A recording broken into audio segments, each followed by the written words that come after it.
Opa, e aí pessoal, tudo bem com vocês? Sejam muito bem-vindos a mais um vídeo da nossa série de visualização de dados com o Matplotlib. E hoje a gente vai ver mais uma visualização. Nesse caso, nós veremos a respeito dos histogramas, beleza? Que é um tipo de gráfico muito comum da gente ver aí em projetos de ciência de dados, né? E também projetos científicos. Então a gente vai ver como a gente construir um histograma aqui no Matplotlib. E bem, o que é o histograma? Para a gente entender, eu vou construir aqui uma visualização simples para explicar para vocês. Então, a gente tem o Y, tá? Que é um array que armazena a carga horária semanal de um funcionário, né? Então, na primeira semana aqui ele trabalhou 12 horas, na segunda 10 horas e assim por diante, tá? E aqui embaixo eu vou gerar um gráfico de histograma. Para isso, a gente chama o PLT, né? Para chamar Matplotlib, eu coloco a função .hist. E aqui dentro eu passo apenas um único parâmetro, né? Diferente das outras visualizações, a gente sempre tinha um x e o y. Mas aqui eu preciso apenas passar o valor que eu quero que seja exibido no histograma. E quando eu executo isso aqui, o que é que acontece? Né? Deixa eu botar até um ponto e vírgula aqui para facilitar para vocês, tá? Se você perceber, ele parece ser um gráfico de barras, né? Na teoria, ele é um gráfico de barras. No entanto, é diferente porque ele é um gráfico de barras que diz sobre a frequência dos valores, né? Como assim, Yuri? O que você quer dizer com isso, tá? Perceba o seguinte, aqui no Y eu tenho duas vezes o valor 8 exibido, tá vendo? Então, se você perceber aqui, ó, o 8, o valor 8, ele aparece aqui ó, com frequência 2, tá? Certo? Só que aqui é entre o 8 e o 10, tá? Você só tem dois valores entre o 8 e o 10, tá? Aqui entre o 10 e o 12, né, você tem aqui o 10, tem esse outro 10 e acabou, né? Então você também tem dois valores entre o 10 e o 12.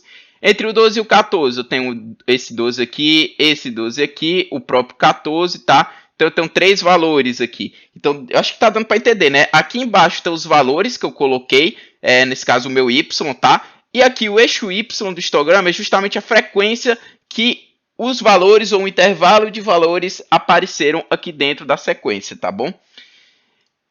Então o histograma é praticamente isso. Por isso que a gente não precisa passar um outro parâmetro além do y, tá? Porque aqui independe de outra variável. Eu quero justamente ver a frequência dos valores, a distribuição dos valores, né? Da minha lista, né? Do meu vetor. Então é para isso que o histograma serve, tá? E vamos agora ver alguns parâmetros que eu posso mexer nele, né? Aqui na documentação, né, tem todos os parâmetros. Eu não vou passar por todos, porque são muitos, como vocês podem perceber.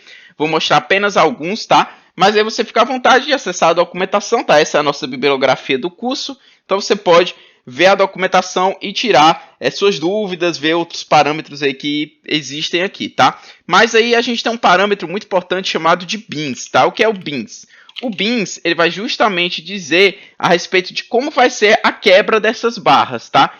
Por padrão, ele utiliza um bins ali 10, tá? Mas aqui eu posso alterar o valor, eu posso colocar, por exemplo, 3, tá?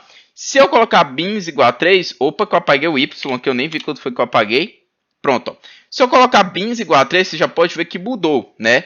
No entanto, não ficou tão interessante porque ele pegou do 8 ao 14 agora e do 14 ao 18, por exemplo, tá? E aí eu posso vir aqui e botar, por exemplo, 5, né? Em vez de 3, vamos botar 5, né? Aí, pronto, aí agora eu tenho aqui do 8 ao 10, do 10 ao 12, tá? Do 12 ao 14, do 14 ao 16, do 16 ao 18. Já ficou uma visualização mais interessante, né? O bis igual a 5. Então aqui eu consigo ver melhor alguns detalhes. Existe uma outra forma também de eu determinar o bins, que é justamente eu dizendo os intervalos que eu quero, tá? Porque aqui quando eu coloco 5, ele meio que faz uma matemática baseada aqui nos valores que eu tenho, tá? E determina para mim qual vão ser os intervalos. Mas se eu quiser determinar, né? Tipo, eu quero ver a frequência de tal valor a tal valor, você pode definir aqui, tá? De que forma você faz isso? Colocando um array aqui dentro e aí eu coloco os meus limites, tá? Meu primeiro limite vai ser valor 5. Tá? Depois vai ser 10, depois vai ser 15, por exemplo, depois vai ser 20. Se eu colocar isso aqui, ó, ele vai colocar do 0 ao 5, do 5 ao 10, do 10 ao 15, do 15 ao 20, né? Mas você já pode ver aqui, ficou diferente porque justamente eu mexi nos intervalos, né? Então se você ver, ó, tem um 10 aqui, ó, limitando essa barra, tá? Do 10 ao 15, né? Como você pode perceber, ó, tá vendo?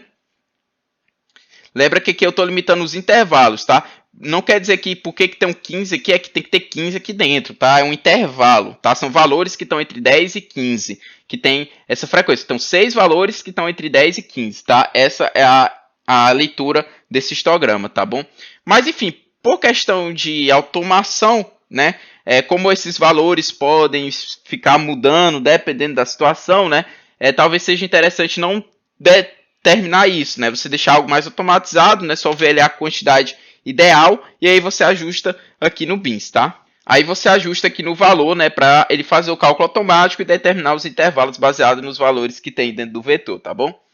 Outro parâmetro que é interessante, né, a gente colocar além do bins é o próprio color, né, que eu posso mudar a cor do meu gráfico.